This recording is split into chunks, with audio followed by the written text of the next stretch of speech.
Prontos? Preparados, meus amigos? Neste caso, sem rodeios, vamos direto ao foco do assunto.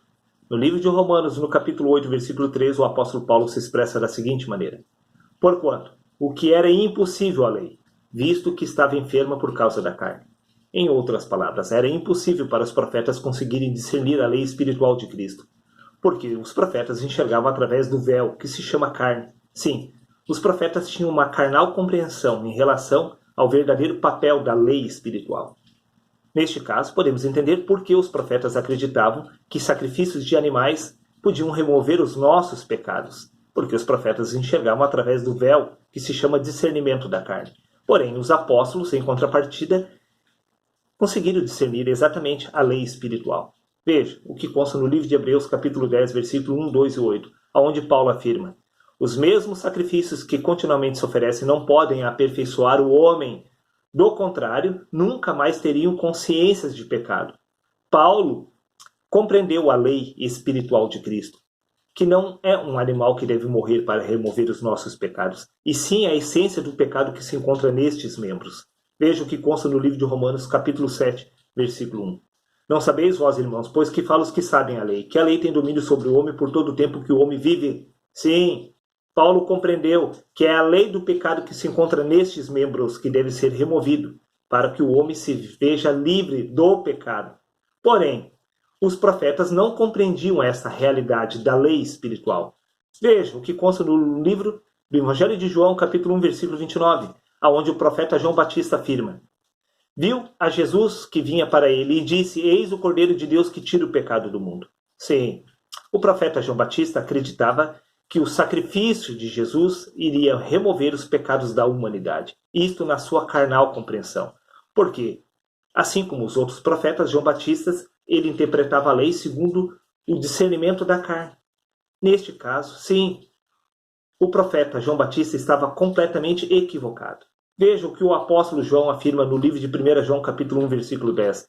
Se dissermos que não temos pecado, fizemos Deus de mentiroso. Veja, o apóstolo João afirma que se dissermos que não temos pecado, fizemos Deus de mentiroso. Ora, se o sacrifício de Jesus removeu os nossos pecados na questão da consciência, como que o apóstolo João está afirmando que ele tinha pecado? Simplesmente porque o apóstolo João via a sua própria consciência o acusando naquele momento. Sim, neste caso podemos entender das duas uma. Ou os profetas estão corretos, ou os apóstolos. Se os profetas estão corretos, então o Cordeiro de Deus que tira o pecado do mundo, sim, o sacrifício de Jesus lá na cruz removeu os pecados da humanidade. Porém, se os profetas estão enganados, isto testifica que a mensagem da cruz foi interpretada de forma equivocada pelos profetas. Neste caso, podemos entender que o apóstolo João, sim, que ele está correto, porque o sacrifício de Jesus não removeu os pecados da humanidade na questão da consciência. Neste caso, podemos entender que o sacrifício de Jesus lá na cruz foi perfeito. Foi perfeito para ilustrar o que deve acontecer com cada um de nós, porque Jesus era o mestre. O mestre não faz a prova pelo aluno. O mestre prepara o aluno para passar pela prova. Neste caso, podemos entender que o melhor aluno que Jesus teve foi exatamente o apóstolo Paulo, porque ele disse: Sedes meus imitadores, tal como eu sou de Cristo. E Paulo afirma: Fui crucificado com Cristo. Assim, já não sou mais eu quem vive, mas Cristo vive em mim. Neste caso, Paulo ele compreendeu a mensagem do Mestre, a mensagem da cruz, que somos nós que devemos morrer para se vermos livres do pecado que se encontra nestes membros.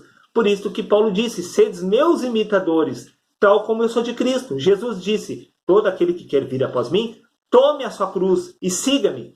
Sim, a mensagem da cruz é que nós devemos crucificar a nossa natureza humana, a natureza do pecado que se encontra nestes membros, porque a salvação é individual. Os profetas interpretaram de forma equivocada o verdadeiro papel do Messias. Sim, desde o princípio os profetas acreditavam que o papel do Messias era salvar o seu povo dos seus inimigos, mas Jesus veio mandar amar os seus inimigos.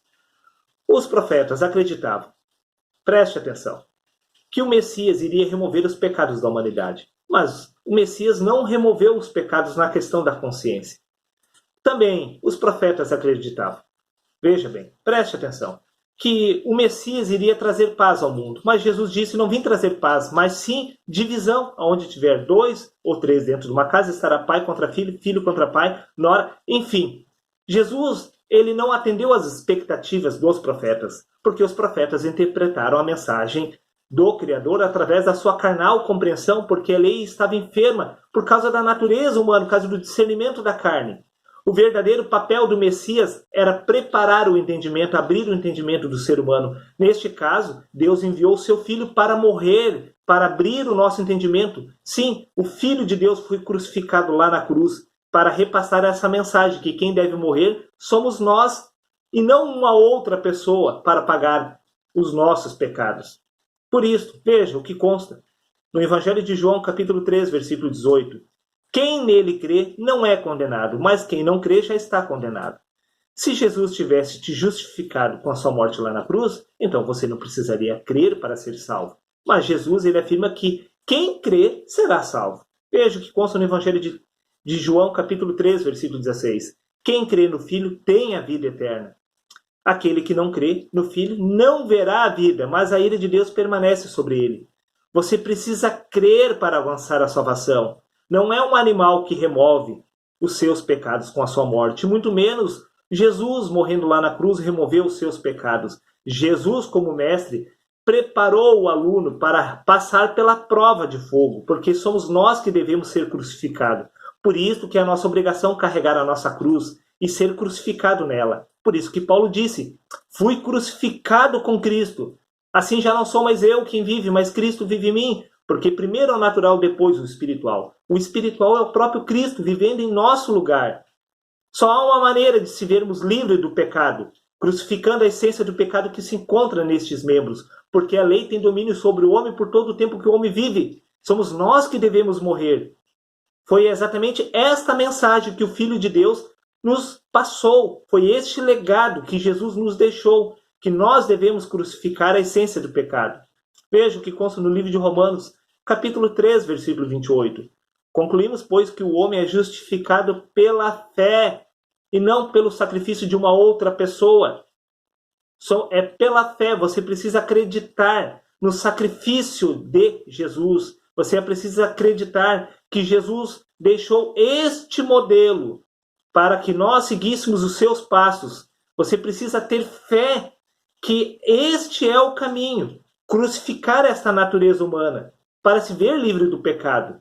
Veja o que consta no livro de Romanos, capítulo 5, versículo 1. Porquanto, havendo sido justificados pela fé. Você precisa ter fé no sacrifício de Jesus para poder repeti-lo, aplicá-lo sobre a sua vida. Se você não tiver fé, você jamais irá reproduzir exatamente aquilo que aconteceu lá na cruz com Jesus. Porque você deve fazer exatamente o mesmo, sendo um imitador de Cristo. Preste atenção. Veja o que consta no livro de 1 Coríntios, capítulo 12, versículo 27, para encerrar. Ora, vós sois o corpo de Cristo.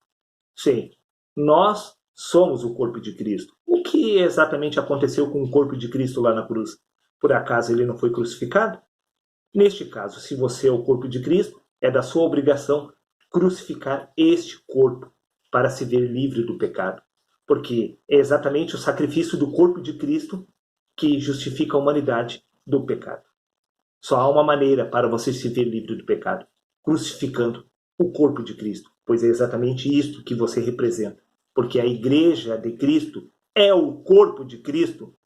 Jesus crucificou o corpo de Cristo e é da sua obrigação crucificar esta natureza humana. O pecado que se encontra em seus membros só será removido com a crucificação deste corpo.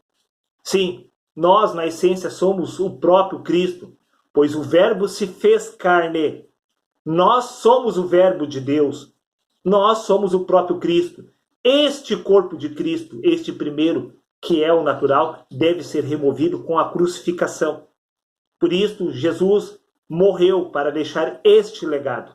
Jesus, como mestre, preparou os seus alunos para passar pela prova. Jesus não fez a prova pelos alunos. Ele preparou o aluno para passar pela prova de fogo. E a prova de fogo é que nós devemos carregar a nossa cruz para crucificar a essência do pecado que se encontra nestes membros. Sim, nós, como corpo de Cristo, devemos crucificar esta natureza humana.